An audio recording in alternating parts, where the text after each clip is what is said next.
அஸ்ஸலாமு அலைக்கும் வரஹ்மத்துல்லாஹி வபரகாத்துஹு. This is Shafna Jain.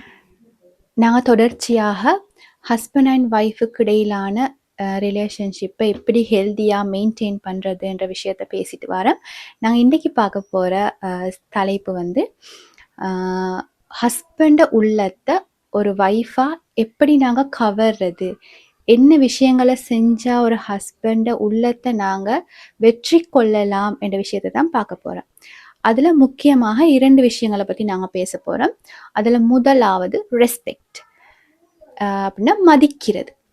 அப்போ ஒரு ஆணாக ஒரு ஹஸ்பண்ட் முதல்ல எங்கள்கிட்ட எதிர்பார்க்குறது அவங்கள மதிக்கணும், அவங்க சொல்கிற விஷயங்களை, அவங்க செய்கிற செயற்பாடுகளை நாங்கள் மதித்து நடக்கணும், ரெஸ்பெக்ட் பண்ணணும்ன்ற விஷயத்தை எதிர்பார்ப்பாங்க.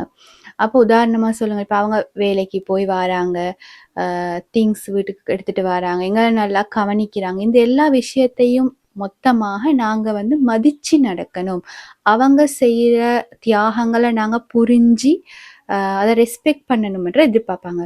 அப்போ நாங்களும் அதை அண்டர்ஸ்டாண்ட் பண்ணி எல்லா இடங்கள்லையும் அவங்கள மதித்து நடக்கிறோம்ன்றதை நாங்கள் வெளிப்படுத்தணும். அதை நீங்கள் வேர்பலாக சொன்னாலும் சரி, ஃபிசிக்கலாக நீங்கள் வெளிப்படுத்தினாலும் சரி, அது வந்து டிபெண்ட்ஸ், அது உங்களை பொறுத்தது. அது வந்து ஒவ்வொரு வைஃபையும் பொறுத்து அது வந்து மாறும். ஸோ முதலாவது விஷயம் ஞாபகம் வச்சுக்கோங்க, ரெஸ்பெக்ட். ஓகே.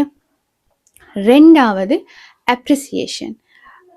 அதாவது ஹஸ்பண்ட் உங்களுக்கு செய்கிற விடயங்களை நீங்கள் உள்ளத்தால் அதை வந்து ஏற்றுக்கொண்டு அதை வந்து அப்ரிஷியேட் பண்ணுறீங்கன்றத அவர் வந்து உணரணும். உதாரணமாக சொல்லுங்கள், உங்களுக்கு ஒரு விஷயம், ஒரு ஹெல்ப் கொண்டு பண்ணுறாருன்றா அதுக்கு தேங்க் பண்ணுறது. நீங்கள் இந்த இடத்துல இந்த விஷயத்தை எனக்கு செஞ்சது எனக்கு மிச்சம் ஹெல்ப்ஃபுல்லாக இருந்துச்சு அப்படின்ற விஷயத்த நீங்கள் வேர்பலாக வெளிப்படுத்தணும். இப்போ ஹஸ்பண்டுக்கு தெரியாது, இப்போ நீங்கள் உள்ளத்தில், நீங்கள் மனசுக்குள்ளே என் ஹஸ்பண்டுக்கு இது செஞ்சது பெரிய ஹெல்ப்ஃபுல்லாக இருக்கு, நீங்கள் உள்ளத்தில் நினச்சதுக்கு ஒரு ஹஸ்பண்டுக்கு அது தெரியாது. சரி, ஸோ நீங்கள் அவர் செய்கிற விடயங்களை வந்து அப்ரிஷியேட் பண்ணுறீங்கன்ற விஷயத்த அவர் உணரணுமெண்டா நீங்கள் பேசணும், நீங்கள் சொல்லணும். இப்போ தேங்க் பண்ணுறது ஆகிக்கட்டும், இல்லாட்டி அவர் ஒரு ஹெல்ப் பண்ணுறத நீங்கள் வந்து அதை வந்து உள்ளத்துக்கு எடுத்து நீங்கள் சரியான முறையில் அவங்களுக்கு அதை வந்து வெளிப்படுத்துறதாக இருக்கட்டும். பட் அவங்க ஒர்க் போய் வராங்க, அப்போ நீங்கள் வந்து வீட்டுக்கு வந்தோடனே நீங்கள் என்ன சொல்கிறீங்க, உங்களோட பர்சனல் இஷ்யூஸை நீங்கள் டக்குன்னு வெளிப்படுத்துறதுக்கு முதல் நீங்கள் நல்லா ஹார்ட் ஒர்க் பண்ணுறீங்க, நீங்கள் நல்லா கஷ்டப்படுறீங்க, எனக்கு அது விளங்குது அப்படின்ற விஷயத்த வந்து அவங்களுக்கு சொல்லணும். வாயால் பேசுங்க, வாயத்தை வந்து பேசுங்க. அப்போ இந்த மாதிரி விஷயங்களை, குட்டி குட்டி விஷயங்களாயிக்கும். சம்டைம் இப்போ தேங்க் பண்ணுறதெல்லாம் பெரிய விஷயமா, இதெல்லாம் சொல்கிறது பெரிய விஷயமாண்டா அவங்க அதை கேட்க மாட்டாங்க. ஒரு ஹஸ்பண்டாக வந்து நீ எனக்கு தேங்க் பண்ணணும், நீ எனக்கு இந்த விஷயங்களை வந்து இதை வந்து நீ வந்து அட்மயர் பண்ணுறன்றதை எனக்கு சொல்லணும்ன்ற யாரும் வாயால் கேட்க மாட்டாங்க. பட் அவங்களோட மனசு வந்து அதை எதிர்பார்க்கும். நீங்கள் வந்து இன்றைக்கு ஹஸ்பண்ட் அந்த ஒரு ஹெல்ப் பண்ணதுக்கு தேங்க் பண்ணுறீங்கன்னு சொன்னால் திரும்ப திரும்ப அந்த வேலையை அவர் செய்வார், அந்த விஷயத்தில் உங்களுக்கு ஹெல்ப் பண்ணுவார். ஏன்னா அவங்க வந்து அதை விரும்புவாங்க. வைஃப் வந்து இதை தேங்க் பண்ணிட்டாங்களே, ஸோ அவங்களுக்கு இது தேவைன்ற விஷயத்த அவங்க வந்து அந்த ஃபீல் பண்ணி திரும்ப திரும்ப அந்த விஷயத்த செய்வாங்க. ஸோ ஹஸ்பண்ட் வந்து உங்களோட இருக்கணும், உங்களுக்கு எல்லா விஷயத்துலையும் அவர் கூட இருக்கணும்னு சொன்னால் நீங்கள் முதல்ல செய்ய வேண்டிய வேலை அவங்கள வந்து அப்ரிஷியேட் பண்ணுறது. அவங்க செய்கிற எல்லா வேலையும் சரி, இப்போ